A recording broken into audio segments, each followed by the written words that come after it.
আসসালামু আলাইকুম রহমতুল্লাহ।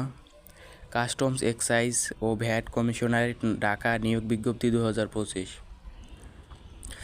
ঢাকা দক্ষিণ ভ্যাট কমিশনারেট নতুন নিয়োগ এসেছে 2025 সালে।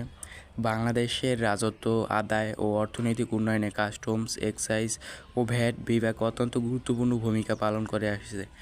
2025 সালে ঢাকা দক্ষিণ কমিশনারেট অফিস নতুন জনবল নিয়োগের ঘোষণা দিয়েছে। এই নিয়োগ বিজ্ঞপ্তির মাধ্যমে বাংলাদেশের স্থায়ী নাগরিকদের মধ্য থেকে যোগ্য প্রার্থীর বিভিন্ন পদে আবেদন করতে পারবেন। এই চাকরিটি বাংলাদেশের অন্যতম চাহিদাসম্পন্ন সরকারি চাকরি হিসাবে বিবেচিত। এখানে রয়েছে সরকারি সুবিধা, পেনশন ও পদোন্নতির সুযোগ। চাকরির সংক্ষেপে বলতে গেলে প্রতিষ্ঠানটি হলো কাস্টমস এক্সাইজ ও ভ্যাট কমিশনারেট ঢাকা দক্ষিণ। চাকরির ধরনটি হলো সরকারি চাকরি এবং 13টি ক্যাটাগরিতে 99 জন লোক নেওয়া হবে।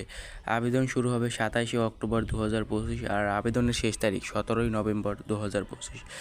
শিক্ষাগত যোগ্যতা এসএসসি ও এইচএসসি অথবা স্নাতক। কর্মস্থল ঢাকা। আবেদনটি প্রকাশ করেছে 24 অক্টোবর 2025 সালে।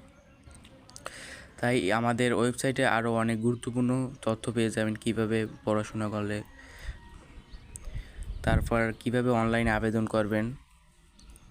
আর ওয়েবসাইট লিঙ্ক কমেন্ট বক্সে দেওয়া আছে, এডু জব সার্কুলার বিডি। আর আপনারা অন্য অন্য প্ল্যাটফর্ম থেকে দেখে থাকলে আমাদের চ্যানেলটি অবশ্যই সাবস্ক্রাইব করবেন। ধন্যবাদ সবাইকে।